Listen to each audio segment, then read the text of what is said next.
Cool. Okay, well, let's dive into it. Let's get straight on.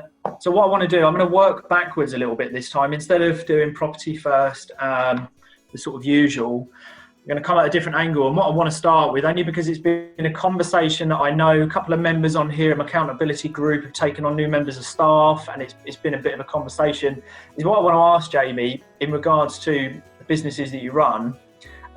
The importance of a power team, basically. The importance of, if you're looking to really structure a good online business, how important is it? And really sort of, that core of actually growing and perhaps, letting go of tasks and actually taking on someone on board. And what's that right decision to take someone on? And what are your top tips, basically, for building an online business with a power team? Okay. So first of all, the importance of a power team. I don't really think I need to say, is it important or not? I think we all know the answer to it, to be honest. It's one of those where if you don't have a team around you, you're not really a business. And it's a really hard thing to branch into because, when you're a one-man, one-woman band, how much you make is in direct correlation to how much you hustle, right? You pull more hours, you do more marketing, you get on the phone more, you close people, you're going to make good money. And the hard thing about hiring people is as you start to hire people, you might make more turnover, but you make less profit. And that's really difficult for people for the first couple of years because, if we pick, let's say, Zoe, Amplo Lettings, if you start getting on the phone and you're doing your lets and you're grilling, you can make 10 grand a month and you're netting 8 grand a month. There's not much expenses. You've got Rightmove for your lettings, which maybe is 500 quid a month, with Zoopla, whatever it is. But if you start hiring a couple of lettings manager and you outsource your marketing, that's going to cost you 6 grand a month. Probably what's going to happen is actually your 10 grand will quite quickly become 9 grand because your team are crap and you haven't trained them, you've not put the time into them, and because they're the first hires, you're hiring on price rather than value because that's what we all do, right? And you then feel frustrated, and this is where most people break because most people will either go, you know what, this is a lot harder than I thought, and either they'll go scrap the staff, I'll just go back to me doing it, or they just give up completely and go, you know what, let's just get a job. The thing is, once you then push past that, you start realizing that you've actually got a business that you can actually go away for a month and not need to pick up the phone. And that 10 grand or that 9 grand now becomes 15, becomes 20. And what you realize, I always use the example of salespeople. So I think I'm a good salesperson. I love selling. Like, it's not a chore for me. I'm obsessed with it. I love it. And I recommend every single one of you realizes very quickly that you are the best salesperson for your business and you're the best marketing person, whether you're a salesy person or not. Okay. So Dan, who's behind me, the guy in pink, he's my business partner, massively introverted, does not like talking to people, but he is a brilliant salesperson because nobody's going to be able to sell you more than you. Okay, and you need to learn that very quickly. But let's say I'm 10 out of 10, which I'm not, but let's say I'm 10 out of 10 as a salesperson and I hire a 7 or 8 out of 10 at best salesperson, like the best I could find, right? But then I can hire another one and another one and another one and another one. Let's say I've got 5 people and they're all 8 out of 10s because they're never going to be able to sell me or my business as well. But now that's a 40, okay? So you've got 5 8s, you've got 40. Even if they're never as good as you, they're still going to be plowing in money. Even better, I can go traveling around the world for 3 months and they're still delivering. All I need to do from a personal brand perspective is a couple of lives every now and then, a couple of things like this to make sure it's keeping my name out there and consistently add value to people. So even shit employees that are good enough to cover their wage, right? Then they're always going to be better than you, always. Now, here's the other thing. Those 8 out of 10s are spending 40 or 50 hours a week where their sole purpose in life is to get on the phone. As a business owner, I need to deal with compliance, bloody tax returns that I'm always bloody late on, chasing people up externally, doing some marketing, think about my personal brand. If there's a complaint, who's got to deal with it? Me, because ultimately you're the best. All of those sort of things. So you're a circus act. So those 8 out of 10s will become 12 out of 10s, 13 out of 10s. And so eventually your salespeople, even though you might be the best at selling you, they're doing it all day long. They're the best at objection overcome. They're the best at hustling. And then if they're well rewarded, they're going to work on Sundays. They're going to take the phone call at a family barbecue. They'll get stuff done for you as well. Yeah. So, don't ever be delusional that you as a single person, you're not a business. You're self-employed. Earn as much as you want. You're exchanging time for money. You don't have a business. Okay. If your time is required working in the business, you don't have a business. Okay. And that's okay. That's okay. There's nothing wrong with being an entrepreneur. But if you want to be a business person, you need staff under you. The top tip I can give around business partners, I'd say, and hiring in general, is number one, when you're at the start of the business, don't have a business partner just because you can't afford to hire somebody. I wish I'd had more advice around that. I'm not with Danny, he's awesome, but like I've had business partners in the past that I've taken on as a business partner because I couldn't afford to hire somebody. Yeah. Okay. If I work with Dan because he's my best friend and has been since 13. He's a pain in my ass, I'm a pain in his, but we have very different skill sets and we want to take over the world together. And I absolutely love working with him. Yeah. And he's worth every single penny in terms of taking 50% of the business. And that's the thing you need to get right. Don't, just because you're currently earning less than 20 grand a year, 30 grand a year, you can't hire somebody, otherwise you're eating bread, every night and things like that. Just in your head, your mindset, assume you've got that $250,000, £500,000, £1 million a year business. Are you happy giving them half of that forever? Okay. The final thing I'd say around it is never, ever, ever place price over value. Okay. You need to understand the difference in business. Price is what you pay, value is what you get. And that's in business, by the way. Like if you ever want to make a ridiculous amount of money, there's only ever two ways, and it's all based around value. Number one is give people more value than anyone else. The deeper the value, the more value you give, the more you can charge willingly. Number two is to give value to more people. Think of the straw, okay? All right, bad name now with the plastic and everything, but the straw didn't change anyone's life. It didn't save anyone's life. It didn't make them millionaires to billionaires or people that are poor to millionaires. It solved a very small problem for billions of people around the world, okay? So everything is around value, but when you're hiring, the difference between a 20 grand hire and a 26 grand hire is not £6,000.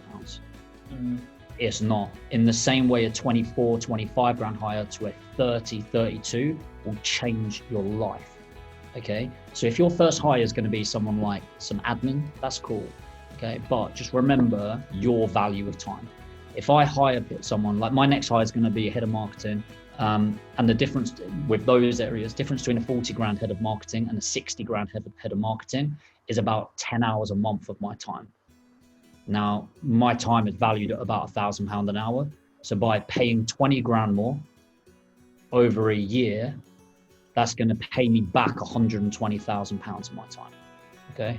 So a good example, you saw Dan coming in here. We've got this whiteboard in the background, and there's a deal that he's just wrote on that we've just exchanged on that it's got a RICS valuation of 490 grand. We've just got it agreed at 375, and we've exchanged on it today. We're putting it back on the market tomorrow, doing no work. I don't know anything about that property whatsoever.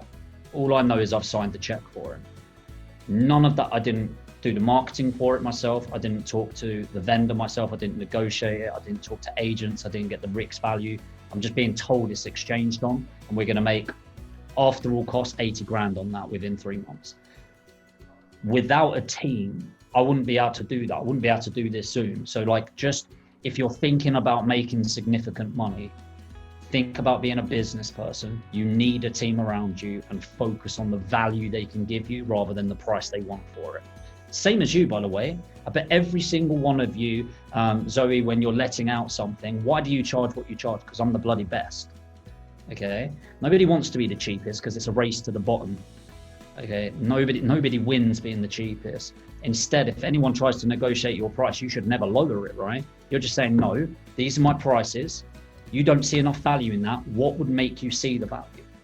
So the same with people you're hiring, you know, don't go for price. Don't go for price, see how they can add more value to you. So yeah, that's what I'd say around that, Aaron. So that was really good. And do you know what? I absolutely love that. And it's not very often that I say this, by the way, but the reason I really like Jamie actually is I haven't even told Jamie this myself yet, but it's no BS. And what I like is a lot of it's very factual and it's just straight to the point and there's no fluff around it. And that's what I like. And there's some really good points that we could actually go off on one here and talk for ages about something completely different and go off where I've structured it. But I'm going to just touch on a couple of points which I think are really important, and I think you've hit some real nuggets there.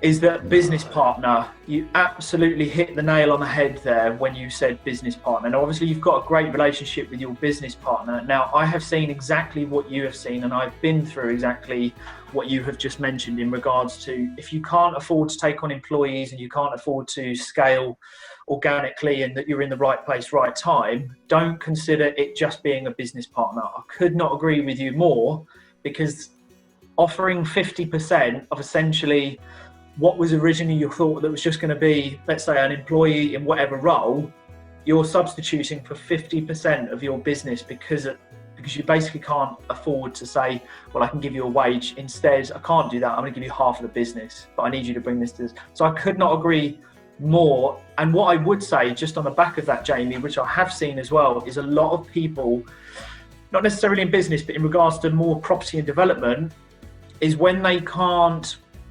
offer the right returns, or perhaps the project itself doesn't offer the right returns, which for me the project isn't right overall, they look at taking on a joint venture partner and offering half of the profit because the profit wasn't really there to begin with, or they needed a JV partner who will take 50% of everything because they'll be bringing something else that individual would like to bring themselves, they just haven't, so they jump into a joint venture. So what you've just touched on, I couldn't agree with more, and I could really go on about a bit of a story that I've got on that, but I won't. But I really agree with everything you just said, and I love that myself. So great points there, Jamie. So that's the importance of the power team. You summed that up really nicely. I won't sort of touch on that too much, but what I do want to lead on straight from that, which I know is going to relate to some people in here, Jamie, on the call, is the sourcing. In regards to this project you've just mentioned, the sourcing. Now, sourcing to me, it seems like a really oversaturated market where everyone's sourcing, but very few are getting it right, or there's a huge amount of competition. And like the saying you just said, it's not a race to the bottom. You're offering a service, so you want to be at the top so you can charge top dollar, right? I get that. So how do you how do you sort of, that line, how do you cross over onto that line which makes you excel compared to being in just a pool that everyone's taking a deal they've seen on LinkedIn and they're trying to sell it on, that every man and his dog has seen? How do you really become that sort of, that unique, no one else has seen, and makes the investor go, do you know what, the property's only returning me 9-10% yield, 500-600 quid a month, but do you know what, I'm willing to pay $4,000 as a sourcing fee, which I've got to earn over the next 5-6 years. I'm willing to pay it because these guys are on another level. How do you become that? Yeah, okay. So first of all, I'd argue it's not a saturated market with what I do. It's saturated with people that are full of shit and just peddling crap. I think we could all say that's with every industry, you know. Zoe, I keep using you as the example. Sorry, I'm picking on you tonight. But like, so Zoe, Ampo Lettings, how many fucking shit letting agents do you know in your area? All right, a load. Don't like, and Aaron, you in your area, like, I don't mean this isn't a defensive thing, but I'll say to people, don't fucking compare me to them, right? Like it's apples and oranges or whatever the phrase you want to place in. It's not saturated. It's saturated with dickheads that think they can go on a course on a weekend and then fucking go on Rightmove, go, hold on, it's online for 105. I reckon I can get it for 100 grand. It's just like, yeah, but every other fucking property sold for 90 grand, you knob. You know, it's like, that's not packaging, that's not sourcing, that's somebody trying to get money quickly. The thing is, everyone that focuses on the pound today instead of the grand tomorrow, they're always losers, right? And I don't mean losers as in, I like that, yeah. I mean, they'll lose in business. It's nothing to do with their character. And it's because they've been told, you know, like, I mean, I pump out education, I sell courses, but you will never hear me go, quit your job tomorrow. Like, you know, 30 days you're out of a job. That's the problem, you know. It's get rich quick. Oh, it's not really get rich quick, but it's get rich. Fuck off. Like, you're peddling get rich quick, right? Yeah. So it's programming people's expectations from the off. The best expectation you can have is not to make a penny in the first 3 years. Yeah. Have that in your mindset and you will win, because nothing's going to knock you down. All right. Now you can, I'm not saying you make nothing within those 3 years, but you pay your way, you know, eat shit, live under your means, all of that. Go to a crap gym, don't go to the £200 a month gym, and grind your ass off, and you'll end up making the money. So with that, you know, stop thinking, like, expand your expectations. You're not going to be rich in the next couple of months. It just doesn't work like that. It's graft, okay? And the thing is, people will watch, say I do a Facebook ad, like I can set it up now and close a deal tomorrow, make 10 grand and get it in my account next week. And people go, well, I can do that. No, you can't. As I've learned the ads, I've learned how to negotiate. I know investors that will pay me money. I know investors that give me their credit card details just for me to take the money and then talk to them. You know, this bloody hell, took you a couple of months to do that. It didn't. It took me 9 years to do that. You know, there's that whole story of the engineer on one of the old submarines or something. He pays these people 100 grand, they come in, they can't fix it, and this guy comes in, he's like 60 years old, he's been doing them, he goes, oh yeah, I know this model really well, gets out a hammer, smacks the side of it, goes, I'll send you my invoice, and he sends an invoice for 85 grand, and go, that took you 2 minutes. He went, no it didn't, that took me 60 years. You know, people, what you need to realize is it's not actually the service doesn't adapt that much, it's the person in there. So my investors, if I say to them, buy this, they'll buy it and ask me questions later. Because I've also had it where the investors have gone to throw the money at me and I've gone, don't put a pen in my pocket for this property. And it's having that integrity. And by the way, we talk people just throw around integrity like it's going out of bloody fashion, right? But I mean true integrity. When you start focusing on the money tomorrow instead of today, if you start, you know, Gary Vaynerchuk talks about the thank you economy. If you start looking at your paying customers and think about how you can say thank you for being a customer, rather than having a customer complaints process, it's a completely different psychology. So, you know, people for a property, you said, you know, 3-4 grand, I'll charge 6.5 grand for pretty much the same service. The difference is, and I can confidently say this, they can charge you 2 grand, you're still getting it cheaper with me.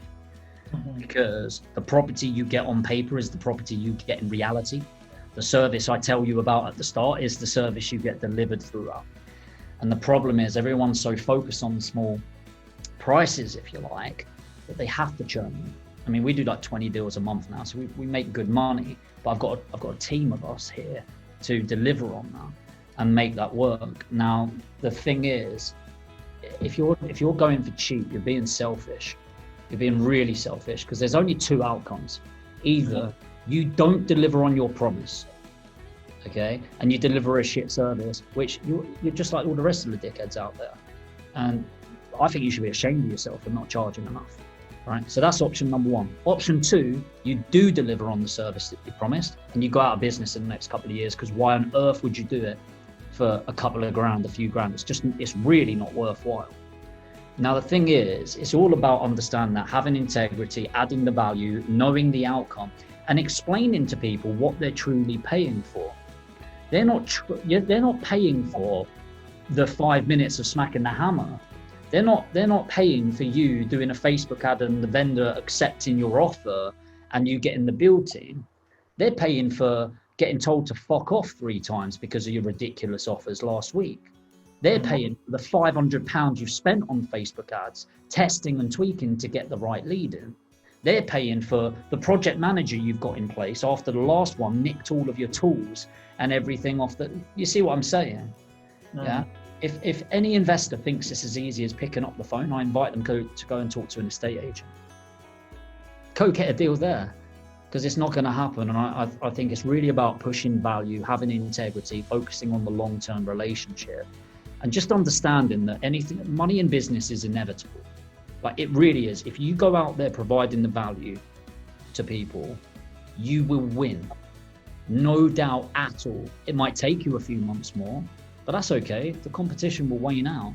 You know, your name's the one that can be left. So again, have those expectations, a realistic expectation on timelines, add more value than you can ever imagine. Look after your paying customers. You know, people with customers, they work so hard to get the customer at the start, seem to not give a shit about them in the middle, and then when they go to leave them, they try and keep them back on board. Try and flip that on its head. Get the customer. They think you've added all the value. I don't like this under promise, over deliver. You know, over promise and then over deliver even more. And I promise you, your whole business will be revolutionized. Yeah. Again, brilliant points. And I really want people to take on board what Jamie's just said. And I've just noted down some really key points, which I really live by. And it's paid me dividends from a few things you've just said, which is, this is a really hard one, and one that I find not a lot of people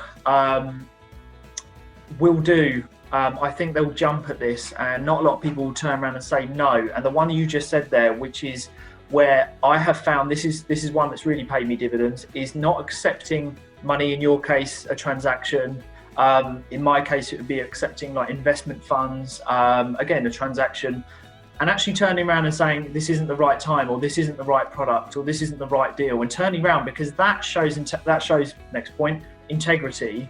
And that's the beginning of building the trust, which ties on to the next point, long term. You said long term there. It doesn't happen overnight. And this is why I actually started all of these calls, is to push back on the reality of everything, which is what you're touching on. And what I mean by the no BS is to forget all the fluff that we see on Instagram, YouTube, all the ads that pop up. And because yes, perhaps some of it can be done, but I want to just kick back a lot of reality, and just some really key points is, you know, turning around and saying, actually, this isn't the right deal. That way you're going to sleep at night, because you're not sold some fluff, you know, that was really crap and you were looking for a quick buck. The integrity, the trust is now going to be built, because they're going to be like, hang on a minute, I've just offered you money and you've just said no. You know, what's going on there? How many businesses do that? I don't know, but I imagine that more businesses would just go, let's make this quick deal. So you start putting yourself in this different league. So I really like that you've just said that. And again, what does it come down to? Value. So I totally agree with you, and I won't go on about what I do with one of my family offices, and I wouldn't say sourcing, but it's certainly, you know, can fall under that category. But I follow the rules and what we've just talked about there. So absolutely love that, Jamie. So brilliant. Thanks for that. Which will tie into, actually, let's just keep it finishing on sourcing. There are some keen sources in here, and I'm sure there's going to be sources that are going to do very well and that will separate themselves from others, and that will find really good deals for the right investor. What are the fundamentals to get right first? You know, if you had 3, 4, 5 fundamentals of a sourcer to get right, what are they in your eyes? Starting from the beginning. Okay, first of all, understanding that the product isn't the USP, you are. There is no such thing as a unique selling point, I don't believe, in many, certainly products and almost all services. The only thing that makes you unique is you. You think you're the best at marketing.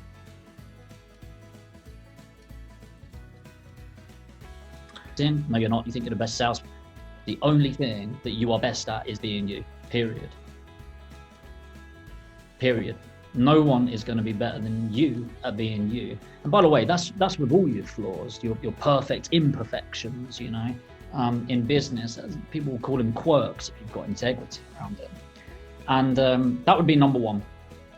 Number two, start with your investor. Okay, now, oh my God, what makes a good deal? The investor. Without the investor, it's a property. That's it. Okay, if you don't have somebody's requirements, and understand this, by the way, so I've got a property in Leeds right now. It's worth about 100, give or take 100 grand. I've got it, shit, what one's that? That one's a good one, 68.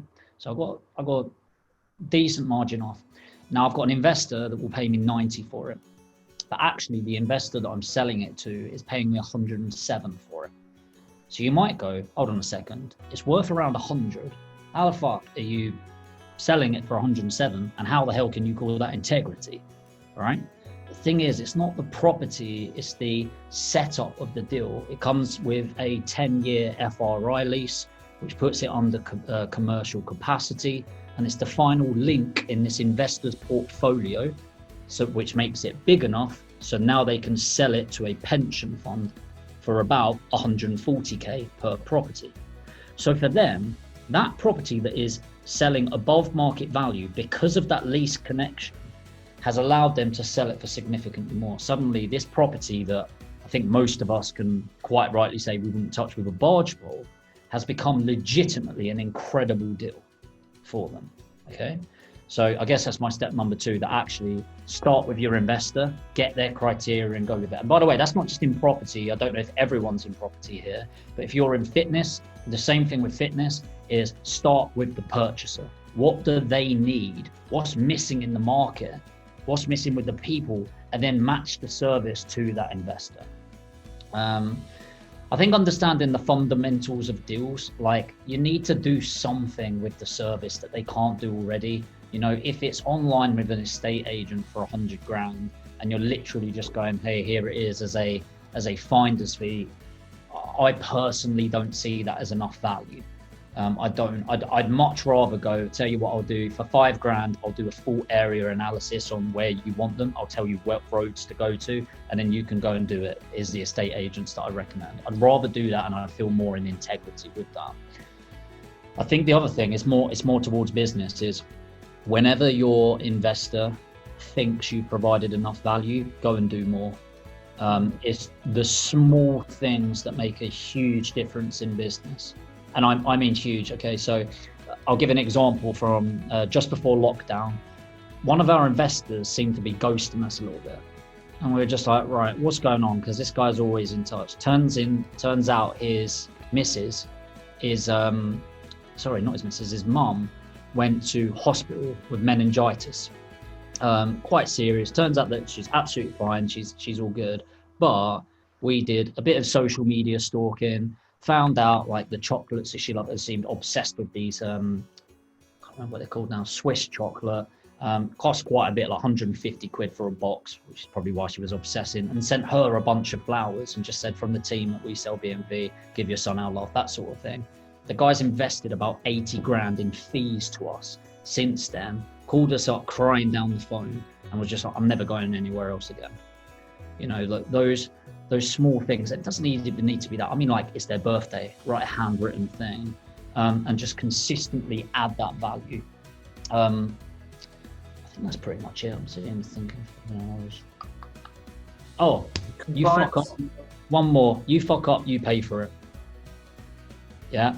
Okay. Now, as long as it's financially viable. Let me give an example. We did a refurb that we said would be 9 grand. It came in at 11. And it was our fault. We fucked up. I'm not saying, by the way, you changed your spec or something. That's different. But we said something will come in it and we screwed up. It was completely on us, cost us 2 grand. We told them about it. They were absolutely fine. Just like, don't worry, mate, makes a mistake. And then we sent the invoice for 9 grand. And went, I thought you said it was 11. I was like, yes, 11 to us. It's 9 to you as agreed. And even my staff were like, the investor was fine for it. Like, why'd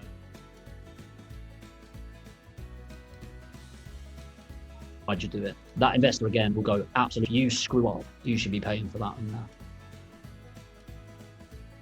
Yeah.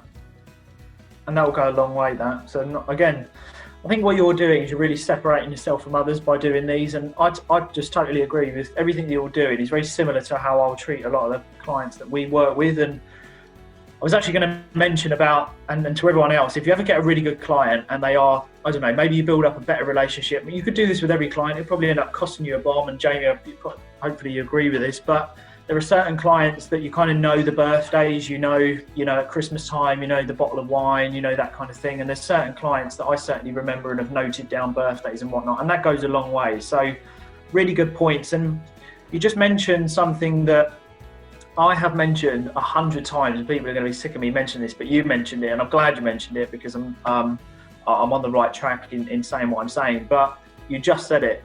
A property is a property if you've got no investor to sell it to. So that is my biggest thing. So if I had all these deals, you know, and certainly like the products and deals that I work in, separate to what we do as a family, I need investors behind me. And you just said it. you hit the nail on the head. And this is why I say build up the investor pool first. And that's why I wrote the book, why I wrote my book, is you have to find the investors before you can go sell a property. Don't waste your time, sort of viewing and time is so valuable. So if you're looking at all these properties or deals or whatever industry you're in, but you've got no one to sell it to, what's the point? So I really agree with that. I'm really glad you said that. So really big point. I hope everyone takes that on board. And the other thing that you just said, and this is one thing I'm actually putting out later on a story more, and actually I'm going to be talking to James Ramsey about something separate who's on the call.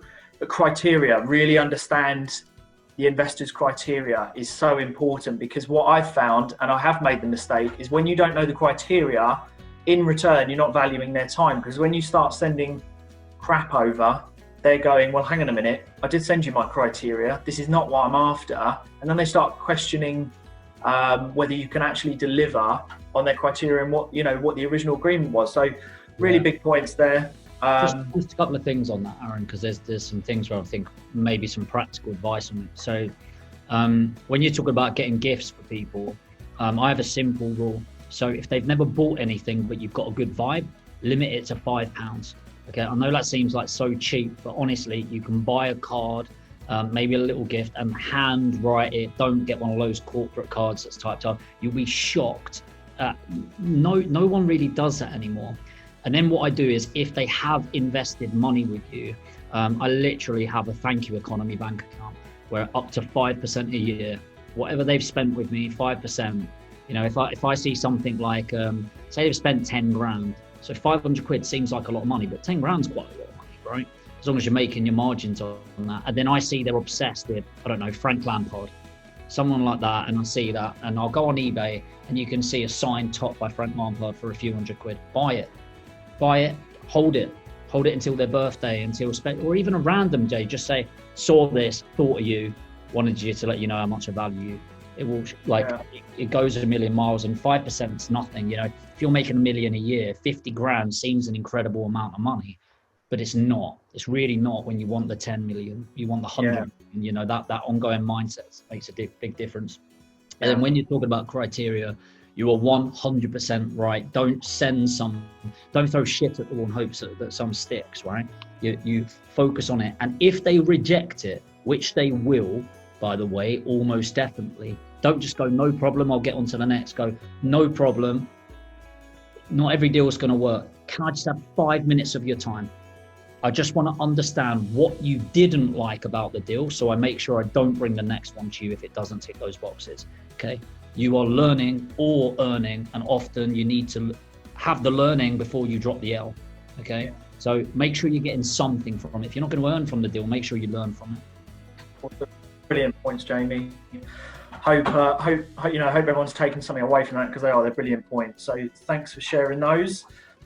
I'm gonna swap one actually here, because I think it will follow on well nicely. Let's talk investors then, Jamie. We can talk sort of different angles of investors, but in regards to your business, how do you go about, or how do you find best?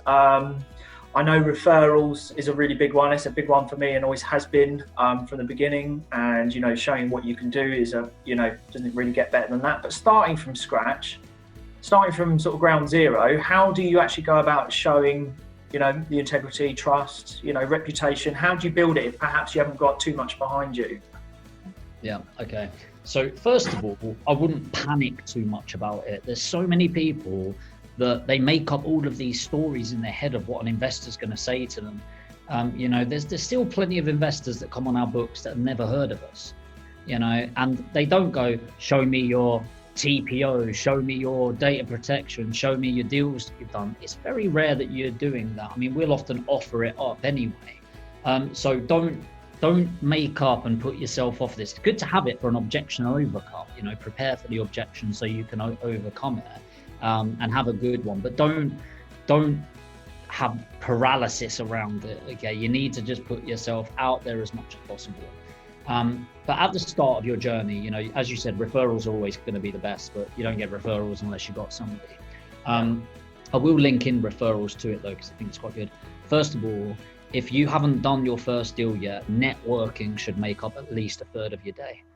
It should make up, and whether it's online like this, and it's just listening, by the way. If you know there's there, and just, I used to go around with a notepad, and in conversations, I just listened to little things like, I was trying to get my daughter this, I'd make a note of that. But little things that you'd think are so insignificant.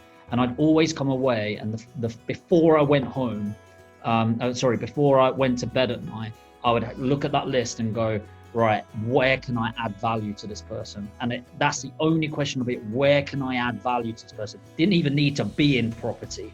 You know, if they were struggling to get the most obscure things, I just do everything I can to find it for them. I wouldn't buy it, but like I'd go, hey, I heard you over mention this, just so you know. Spoke to a friend of mine that does this, this, and this. They've managed to sort that out for you if you want to give them a call. And people will be like, who the fuck is this guy? Like, you know, I don't remember you from the networking event, right? But because I was going out there with that mindset of how can I add value, again, like I said, the money comes, it's inevitable.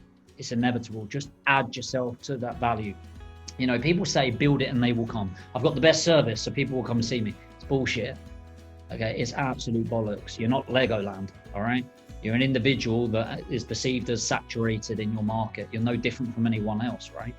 Unless you tell people about it. Okay, so remember I mentioned sales and marketing. Within marketing comes networking and business development, okay? Initiate the 3-foot rule. Anyone within 3 foot of you, tell everyone what you're doing. You'll be shocked at who pops up. You'll be shocked at who pops up and goes, I've heard that you do this, Jamie. What exactly is it that you do?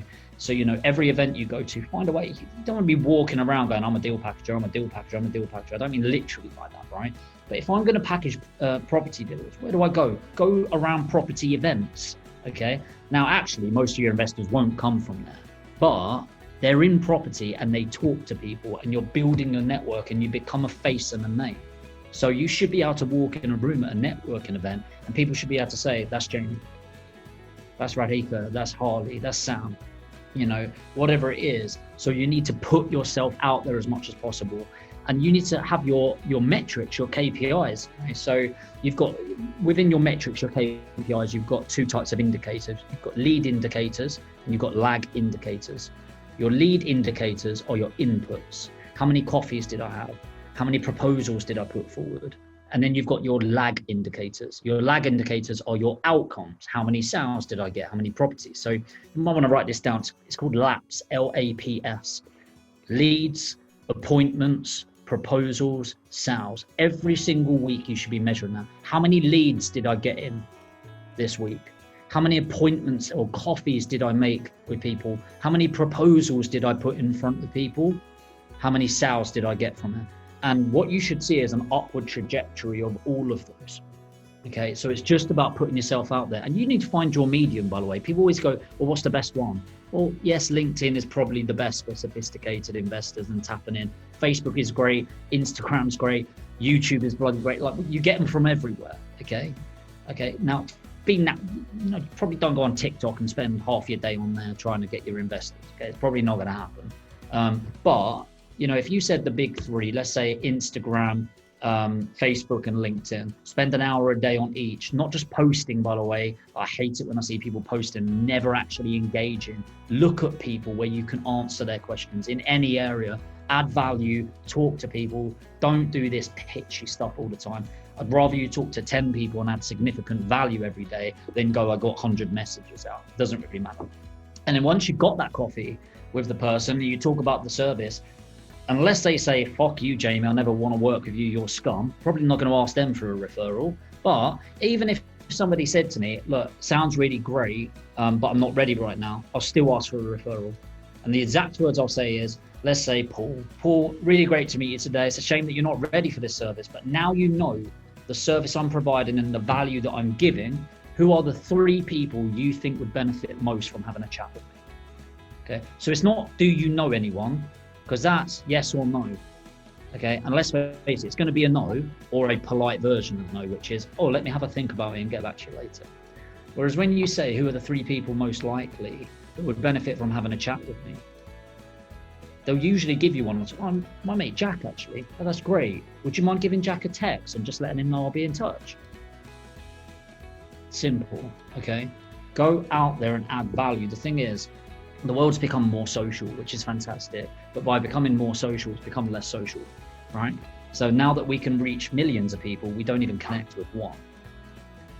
And what you need to understand is actually that because it's so easy to do this and talk to 100 people at a time, people seem to not value one person's time. And people feel that. You know, if you ask yourself in life, when's the last time somebody asked how you were and actually wanted to know how you were? It will be a while, right? Yeah. Same with your customers. When's the last time as a customer you went into a place and genuinely felt valued as a single human being? I guarantee it'll be a while. And so, you know, yes, it's great connecting to thousands and thousands of people and you want to leverage that, but ultimately you need one customer.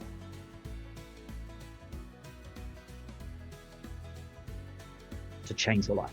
That's in that way. Yeah.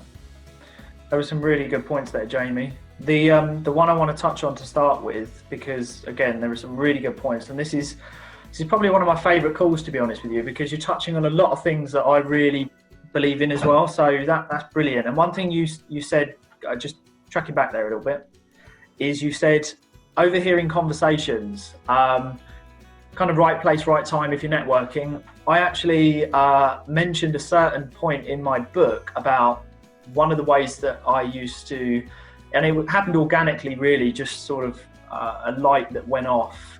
And one of the points was overhearing conversations, right, at a certain place. And when you actually stop and listen, if you're in the right place, networking event could be the right place, but when you actually stop and listen to what people want or what they're talking about, you can quietly basically work out, right, okay, can I add value here? Or can I go away and think, right, what can I do to fill the gap that they've been talking about? So I really like that, because I've done that myself multiple times, and if need be, I still do that to this day. So overhearing and just stopping and listening to conversations brings you back to the value of what you need to add to someone else. So I love that. The other thing you just said a minute ago, which is so true, and I think we forget about this, is you just said the value of actually feeling valued in a shop, online, wherever. There's so much noise going on. We're so liking everyone's post. We're so, it's so from one to the other. It's bouncing, isn't it? It's like you're on Skittles the whole time, like you're just bouncing from wall. When do you actually stop and really kind of hone in on, could this be a potential? Could this be a customer? Do I need to spend more time? Actually, should I get to know them? And one thing that I've said before on a call that just more of a niche call that I held was understanding your potential customer. And that could be just, let's just use LinkedIn, right, Jamie, is understanding their bio. How many people do you think send these template messages to people on LinkedIn but never read their bio, or never hop onto their website just to find out a little bit about their about page to know what their business is about before they ever send their message? So I think so few, and I think a lot of points there that people should note down is understand your customer, then look to add the value and really listen. So that was really good. I like that. Brilliant. What I will do, Jamie, I'm missing some questions here. So guys, I know there's some questions in the chat. I'm just going to start with one of the first one that's just popped up. Zoe, did you want to, where's Zoe? Is Zoe there? Oh, sorry, I got all the faces. Zoe, did you want to ask a question? I'll open up to a couple of questions now. Yeah, wicked. So do you have any tips around making the transition from working in your business to working on it? Because we've just onboarded a VA.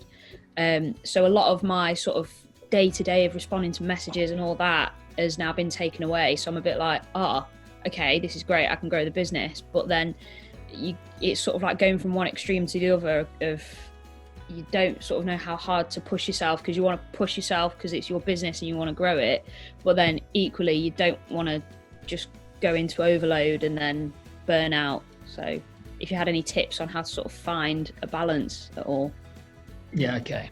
So, a few different things there. So first of all, around managing expectations, okay? And I mean expectations of your staff and your expectations of staff.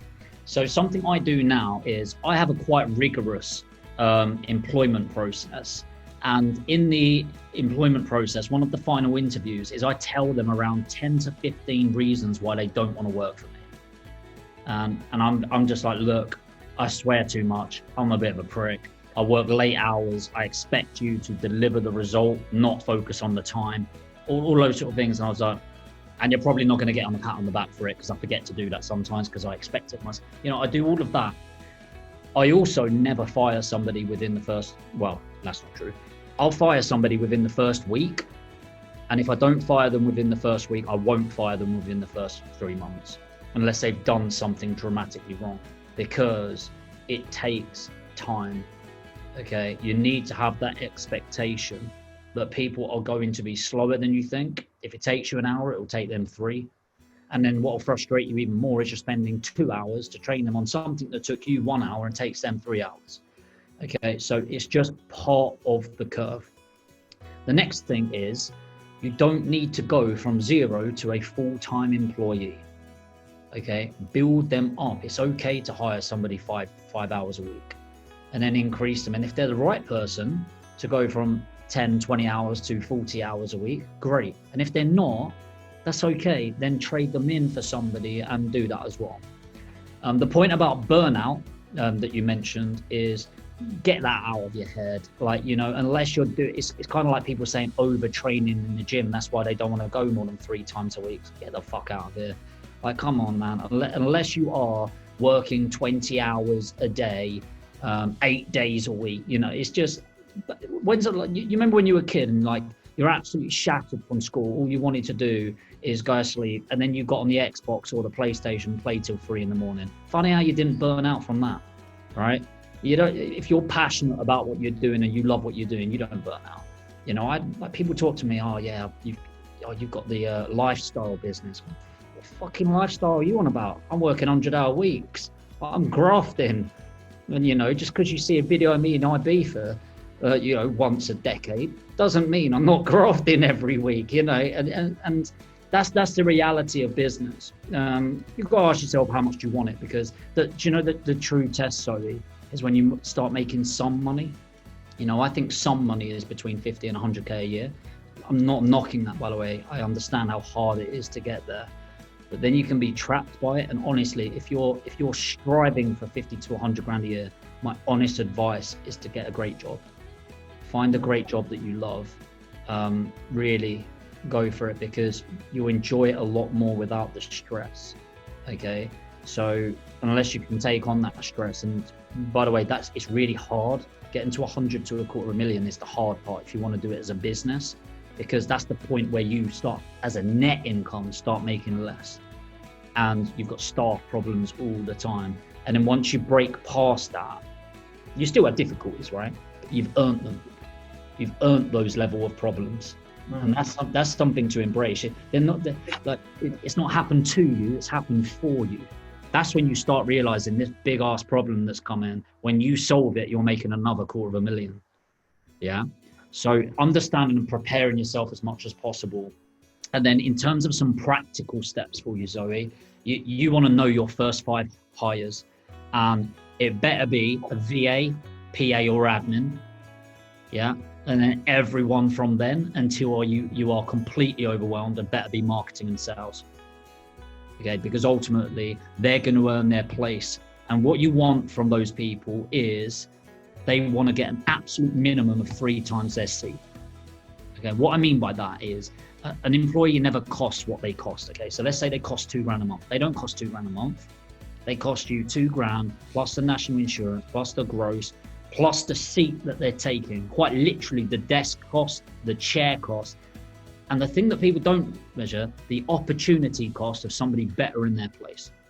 If they're not getting 3 times that, so a $2,000 person better be earning me $10,000 a month. How do they make that possible?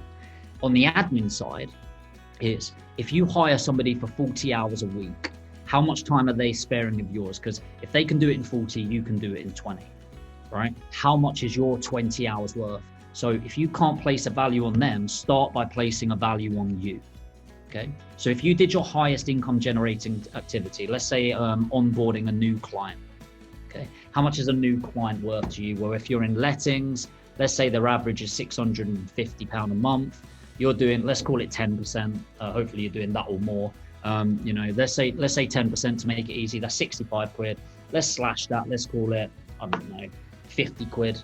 or even 40 quid. Let's say the average, you're doing buy to let, Zoe.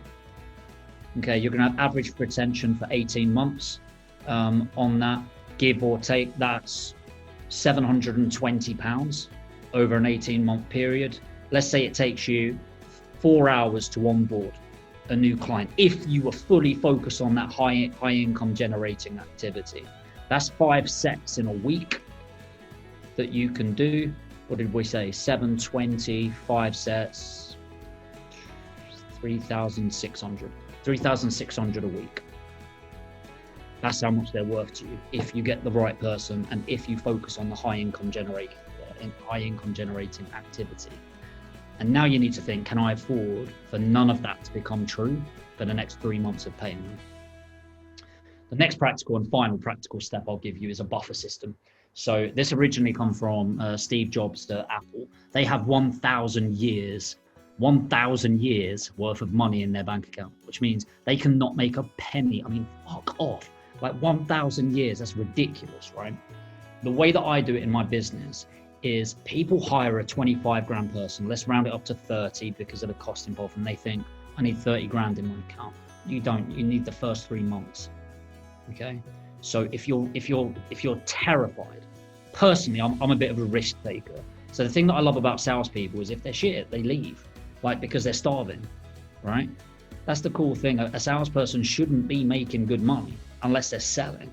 And I love that because if they're going to leave, it's only ever going to be because they're not earning good money. And if they're not, see you later. Nothing to do with their personality. They're still great people, but you don't deserve the job. You don't deserve the space. That's just reality. But if you're terrified, have your first 3 months money there and write it off. That's the risk of business, right? So the way that I work now is a buffer +2. So my buffer in all of my businesses is 6 months because of the size we're at, okay? So I have 6 months worth of money sat in an account and I have 2 months worth of money, okay?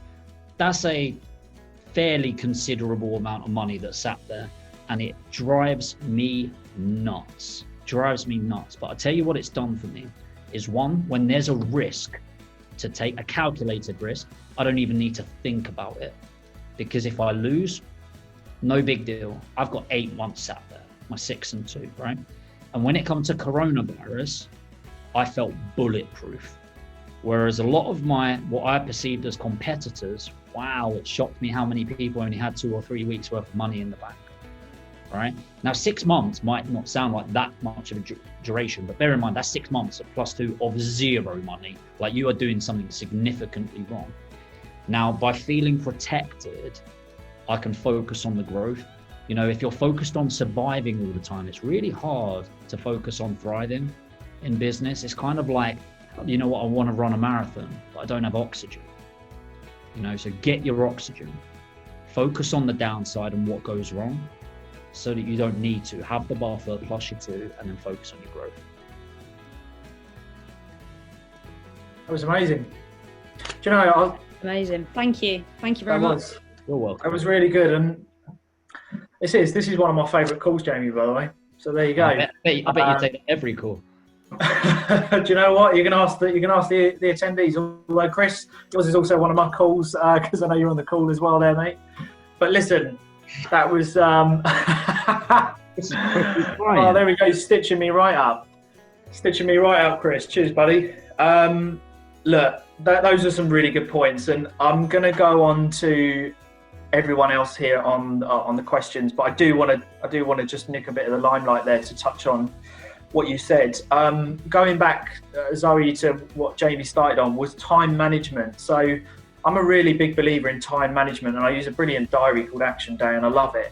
But the thing with me, time management, I feel that this year I feel like I'm turning 28 soon, and I feel like I'm really like aging quickly now, and I feel tired because I do a lot of my work during the night. So I like to spend as much time as I can with family. That's why I do everything I do. I don't do it for any other reason. That's my only reason. So I work a lot of the time during early hours, or I work late at night. So then I get to maximize as much as I can during the day at times. And then I work when everyone's asleep, because then, they're asleep, they're not up. So the whole, Mark Wright said this as well, guys, everyone who's on here, is that You know, he's not doing some like smoothie, some like cucumber drink in the morning. He's knackered and he's taking a piss. Like that's, you know, he's shattered. And like you said, you know, you're doing 100 hours, you're going away once a decade. You know, it's the same for us. You know, we don't go away a lot because we'd rather use our money elsewhere and do the whole delayed gratification now. So I'm loving it. I'm absolutely loving it because you're touching on everything that I live by pretty much. The emergency buffer, I'm going to hold back until we come to that a little bit later because I want to ask you something. What I will do, I want to get a few questions out of the way. Radhika, you're next. I'll let you ask it. Yeah, thanks, Aaron. So how do you spend time with all of your investors, because they're investing in you as a person? Well, maybe not so much now, but at the start they were investing in you as a person or your business partner. So how do you keep the time with them and still deliver that same experience without having to pass them on to someone else? Okay, so first of all, I do pass them on to other people. So I don't, now my staff on board, they find new investors, all of that. So I encourage my staff to build a personal brand within the business. And so they buy in. So they have a budget, you know, that 5% budget. They've got a budget to spend as well. If they want to take some clients out to lunch, take them out to dinner.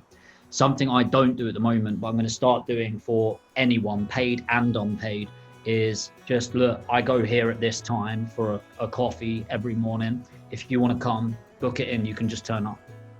Just to add value, not to sell anyone anything, just to do that. In terms of the practical aspect, from say you're doing the business development right now, and then you're doing the handover, is I do check-in processes. So what I'll do is I'll say, let's say James is my investor. James, really great talking with you. Listen, I'm going to hand you over to Radhika. Radhika, her sole purpose in life is to facilitate your trade going through the conveyancing process. You're going to absolutely love her. Listen, I'm going to do an introduction email, and what I'm going to do is just give you a buzz every other Monday whilst we're going through the legal process. You're buying with mortgage, so we're 6 to 8 weeks. And each time I'm just going to check in with you and ask if there's anything else we can be doing to maximize value. How's that sound, James? Great. I'm just going to send that email now. And then what you're going to do, that's done, right? Then Radhika, what you're going to do is get that email, and you're not going to email back. Radhika, you're going to call James. James, I've seen this email come through. I wanted to jump straight on it. I'm really excited to work with you. We've never worked on a deal together before. I just want to lay out the process from now. Is there anything you need from me that I can do for you right now? Okay. So it's all about that exchange. When something goes really well in business, it's usually because of good communication. When something goes wrong in business, almost all the time, it's because of poor communication, right? So often what I always do, and I'm trying to do this a lot because I've got a lot of different businesses now, is I try to become a customer. And it's often around executions. And I'll explain what executions are in business. It's often around executions or change of hands when communication drops. So in one of my businesses, we take $5,000 retainers. And I went through the customer experience a couple of months ago, and I found out from when you take the money, there's 4 days between taking the money and when the next person gets in touch. Imagine how you feel as a customer. Yeah, I've got your $5,000, see ya. And it's just like, wow, I'm surprised we haven't had a load of complaints, you know. But by going through that and caring enough to go through the customer journey myself, that execution point become minimized. So what happens now is, as soon as it executes, the person finishes the task they're on and picks up the phone and communicates with them. People do buy into you, and there was a transference, you know, a period where people would keep on calling me. And I used to go, no worries, mate. Like if they called me, I'd text back just saying, you know, I'm in a meeting, I'm on a call, whatever it is. How can I help you, mate? And I'll just say, and then they get in touch and go, no worries, this person will deal with that. Otherwise, let's have a call tomorrow. How's 8:30 in the morning or something like that? And sometimes they take the call at 8:30, and all I do is be really valuable to them in that phone call. And I'd say, listen, here's what I'm gonna do, James. I'm gonna get straight on the phone to Radhika so she can get on this for you. So it's just constantly reminding them, I'm the face, they're the result. Okay, and it's really important to instill that within people, because ultimately, you know, you can't be executing. on everything. You need to be out there, the face and the brand. By the way, Radhika is a direct reflection of who I am. If you're unhappy with her, you're unhappy with me. Tell me about it. We want to fix that, not I. We want to fix that. And so, yeah, there is that period of growth where you will have that. It's just growing pains. And I think the more you can realize that your team, in fact, just the wording there, they're your team, not employees, that they are part of the brand, they don't work for the brand. And so them building that personal brand within that is so important. You know, what I don't want is my high net worth individuals just seeing my face about. I want to see them. So for example, when I do onboarding calls, if I have to be involved with them, which I am, and I really enjoy them, I'll have my team on the Zoom as well. So their face, even if they're just there quietly, and I just give them a little introduction, they're still there in that process. It's so important. Thanks for that. You're welcome. Awesome, great question, great answer, Jamie. And again, just a couple of points off the back of it, which I really want everyone to take on board, is communication, because I had, it wasn't an awful experience, but it was certainly a dragged out and delayed experience where we were closing a deal off for a client, and purely because of communication, what should have taken perhaps latest 2 weeks, very latest 2 weeks, all the ducks are lined up. Because of communication breakdown with a pension provider, it took over 8 weeks, where there was about a week and a half gap where no one spoke. I thought that it was going to be taken care of by another party. No one done anything. No paperwork was completed, and it actually took 8 weeks. So it got there, but the communication is what broke it down. And if I hadn't worked with that particular client before, Jamie, there's nothing to say that client wouldn't have gone, hang on a minute, where the hell are you? What's going on? I'm going elsewhere. So that's again, really good point. And I really urge people to take that down, communication. Contact the client. You touched on a great point, because I've been on the receiving end where I've handed over commitment fees or retainer fees, whatever you want to call them. And then it goes radio silence. You know, they're all chatty, they're all hands on deck. Then the funds go in and then they go quiet. So what you said there, Jamie, about, you know, this 4-day gap that you noticed and you acted upon is really crucial. If you're going to be, when you're exchanging in money, Raj, who's just gone off, and others I know, but certainly when you take in funds, it's really important that you're in communication. If you've got hold of someone's money, that they know exactly what's going on. So brilliant point. And just finally, put yourself in the client's shoes. What would you want? So great point. Raj, I'm actually coming to you if you had a question. I know you had some comments in there, but I think you were just commenting, so I'll move on. Paul, I'm moving to you, mate. Just a fire. Yeah, it's just more of a question about psychology, really, when you're in business. So I've always struggled paying myself or taking money out of the business. For the best part of 6 years, I've paid myself consistently 200 quid a month for niceties and stuff like that. I always feel guilty about taking money out rather than using it to reinvest. Do you have any tips on how to get over that? Yeah, okay. So again, you're being selfish, right? You're being selfish by not looking after yourself. Like if you don't think you deserve the 200 quid for niceties, come on, man. Like I assume you're doing okay in business, enough to pay yourself a bit more than 200 quid. I think it's really good. You know, people would like pay yourself last bullshit, pay yourself first bullshit. You know, like I always pay, like when my payroll goes through, my accounts guy does the payroll, I'm always the last one on. And it's a symbol for me. It's almost like if you've got a dog, I feed my dog first, you know, and it's always looking after people before me, but that does not mean I don't get looked after. You know, if I want to go and buy myself a stupid car, I'll do it. If I want to go out for a nice meal, I'll do it. And I honestly think that you're training people around you to have a limited belief around money. You know, so you've got what I call a scarcity mindset right now, Paul. And that's okay, by the way. We all go through it, especially if you come from a background where money was a bit scarce. I did. Yeah, for sure. Every pound was a prisoner, man. I didn't want to let it go. But ultimately, you have to realize how money works, and it's in circulation. Money in the bank means fuck all. It's the transference of money that makes us all wealthy, right? And you will, even on a subconscious level, you will stop attracting funds if you're trying to hold on to it all the time, okay? And it's not going to make you happy. 10 grand in the bank, 100 grand in the bank, million grand in the bank. Tell you now, I was obsessed with becoming a millionaire. I did it between 24 and 25, and I felt good for a week. And then after, it's just like, absolutely means nothing, okay? A good way of bridging into it, by the way, is take out a bit of money and do something for somebody else with it. And just connect yourself to how good it felt. You don't need to put it out and, stop buying stupid shit. If you want to, go do it. That's great. It's your money. You've earned it. But spend it on somebody else, and it helps you feel really positive, because even 50 quid can change somebody's life. 50 quid can put a kid through school for a year in Africa. Like, it's, when you get one of those letters each time, you feel fucking good. You want to spend some more money, right? But understanding that you hoarding money is stopping your business from growing. And instead you want to transfer to that abundance mindset, okay? Abundance mindset.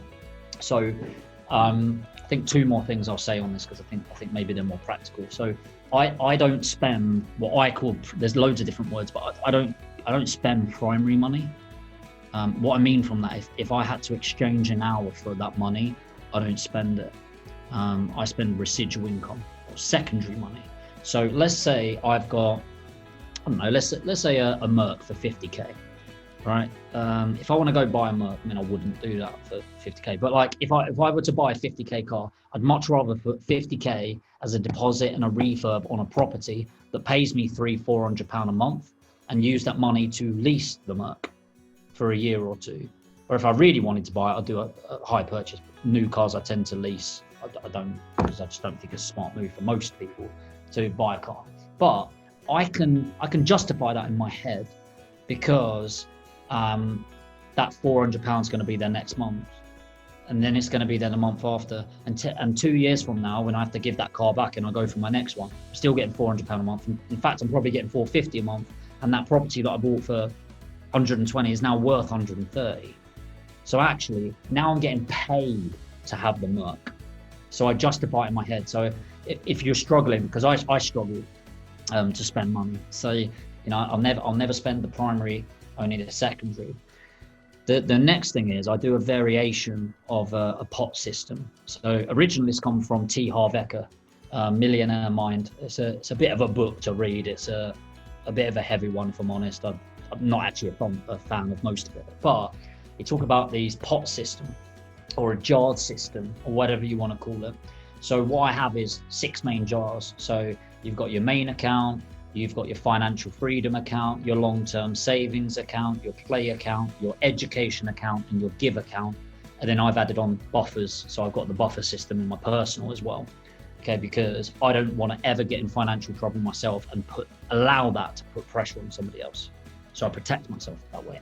The most important one out of them, and I've got videos of this, and Aaron, if you want me to do like a breakdown video, I can send it to you, so you can send out to the guys on this, because I think it will help, but I don't want to spend half an hour going through it, is the play account. So my play account now represents like point something %, but at the start, if you're earning anything between up to 100 grand, I think your play account should represent about 10% of it, okay, give or take 10%. So if you earn £1,000 a month, that's £100. If you earn 10 grand a month, it's £1,000. Now your aim is to spend that money, okay? So it's really good. Me and my business partner, Dan, we have very different spending appetites, okay? And actually often people think it would be the reverse. They think because of my personality and the way I am, I must spend money like anything. I don't, I really struggle with it. Dan, really conservative. His best relationship in life is with a spreadsheet, right? You'd think he wouldn't spend a penny, but he spunks it all over the place. That sounded so less graphic in my head. I'm so sorry. He does. He spends it like any 5 people leave as I say that. No, I'm joking. But what it does for Dan and his spending habits is it trains him not to spend too much. So the first few months of doing this, he'd literally spend that in a day or two. And in my, let's say it's a 30-day month, I'd get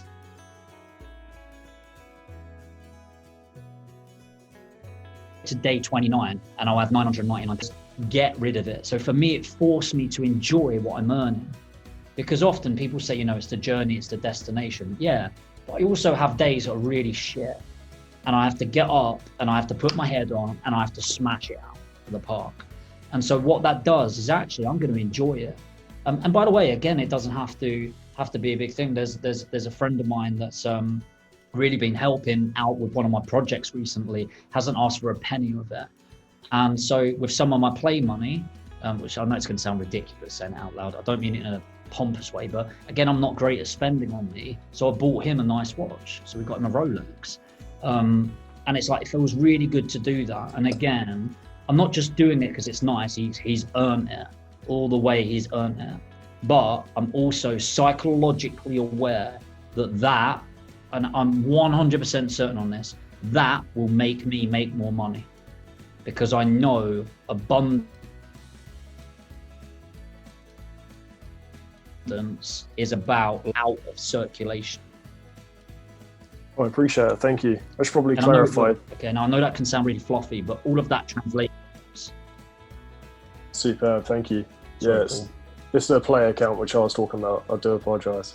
So, but yeah, thank you. That's going to help me. Good. And by the way, like, if any of you ever struggle with mindset stuff, you can feel free to reach out at any point. If you just think, I'm not going to try and sell anything, you can just have a chat, because you know your mindset is going to dictate absolutely everything in life, and it's okay to have really shit days. I have them all the time. It's okay. And I know you weren't talking about mindset in terms of that, but even money mindset can sink into other areas of life. Absolutely. Thank you. No worries. Awesome, Carl. I think we could, Jamie. I mean, we could be going on. Because you're touching on everything that pretty much is well aligned with what I sort of believe in. So we could go on, especially when you started talking about money management. Boy, we could be talking about that for a while. So obviously, I'm just cautious of time. So what I'm going to skip a couple, Jamie, and what I'm going to do is I'm going to go on to like my more quick firing questions, if that's all right. As I know other people have got to get on, and as lives have gone back to normal time-wise. So what I do want to touch on is I'm just going to say I can't back up enough what you said in regards to the emergency buffer. I am a big believer, and I know I've spoken with many on here before, privately as well, about I have an emergency fund, but I also have a maintenance fund that I know that I'm extremely comfortable with, that it allows me to go and absolutely smash my investments, because I know that worst case scenario, if anything happens with any of our investments, it doesn't make a difference because I've got that safety net. So I think that's such a critical point for people to go before you start investing with the money that you're saving and think, right, I've got this part, I've got no buffer, but I'm just going to invest. Because if it all goes wrong, your investment, you have nothing to fall back on. But once you've got that safety net, that reassurance money, you can go, right, okay, everything here onwards is going to be investment money. It's going to be smart decision money. It's going to be growth money. So totally aligned with what you said there.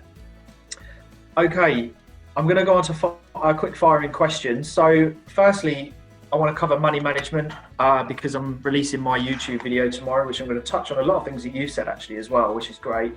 But money management, what would be your top tip for money management? Just anything that springs to mind about managing money for an everyday person, whether they're full-time, employment, business, whatever. What do you think of when you think money management? Okay, so I think first of all, I'm not going to repeat the pot system or jar system. I'll send you some bits on that, Aaron, that you can hand out. I think follow that to the T and it will really help. And by the way, at the start, your main is meant to represent everything you spend in life. Don't be shocked when you realize your main is 110% of what you earn. Okay, it's completely normal. Everyone's a bit behind, but you should aim to chip away at that. Then I would go up the strategic passive income and try to get your life paid through passive income. So for example, you've got financial stability at the start, which is cut all the shit out your life, cut out the fancy gym, all of that sort of thing. What can you survive on?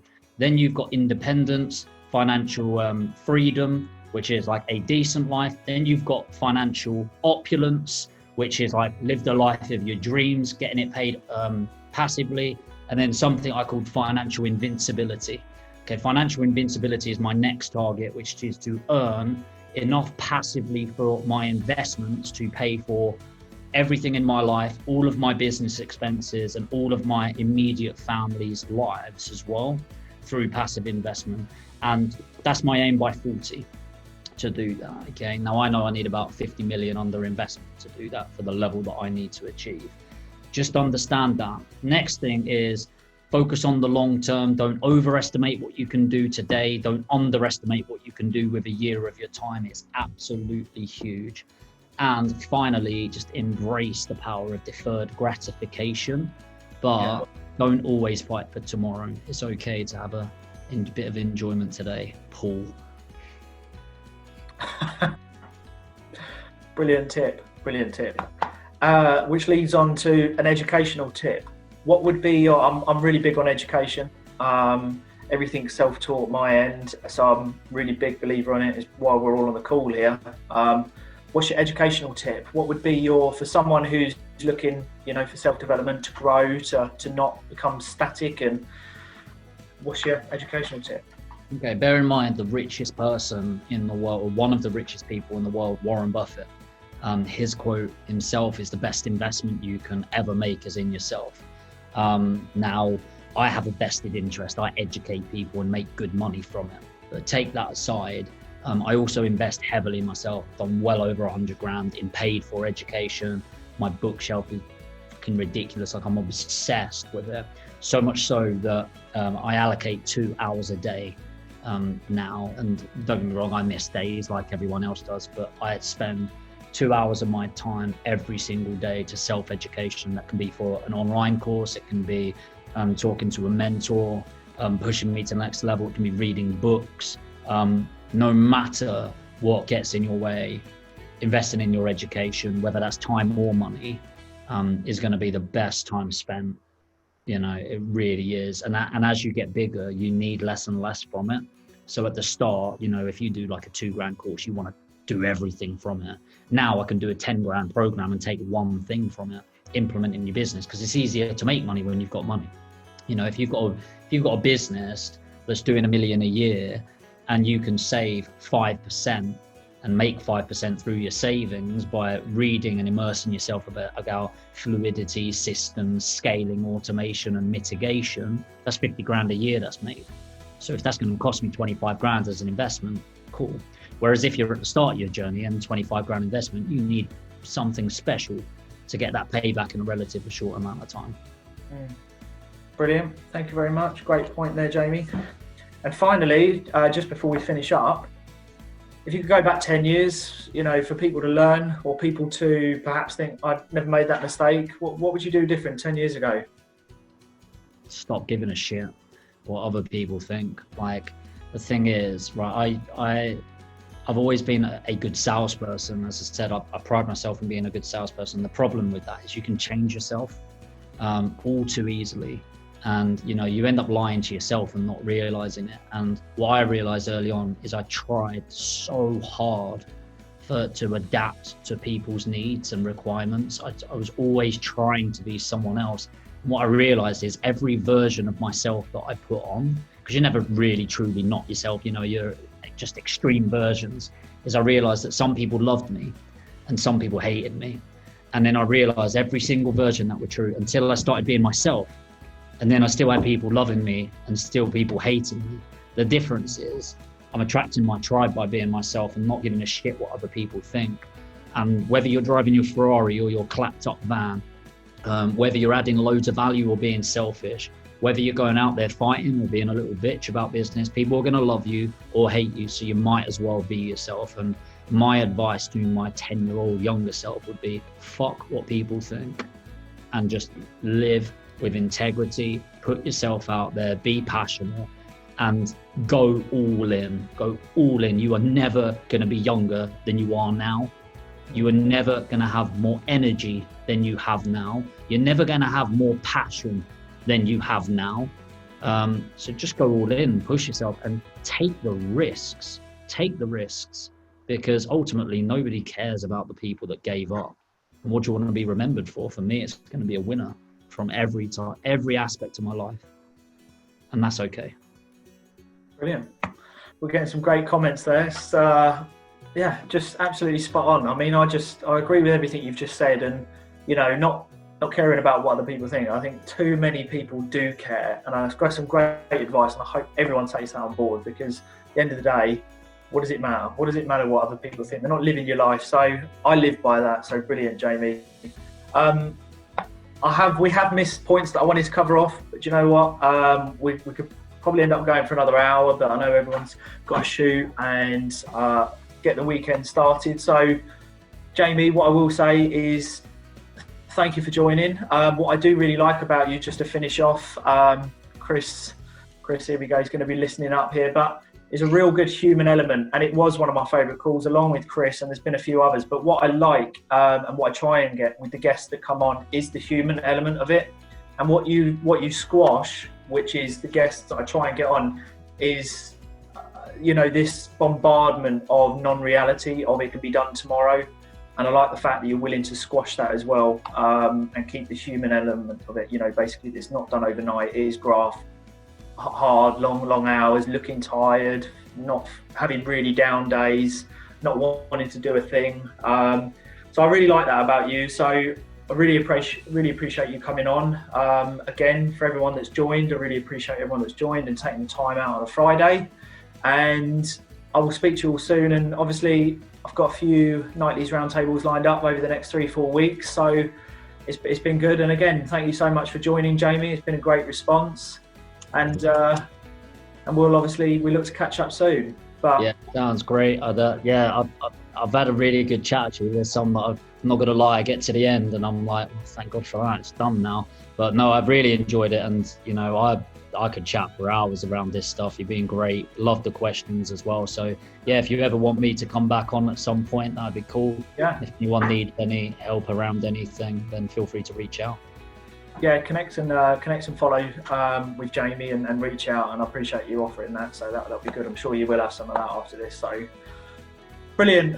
Right, everyone. Well, we're gonna crack on, and I'll probably speak to some of you in the group. And have a good weekend, everyone. I'll catch up with you all soon. See you later. Cheers, Jamie. Appreciate it. No worries.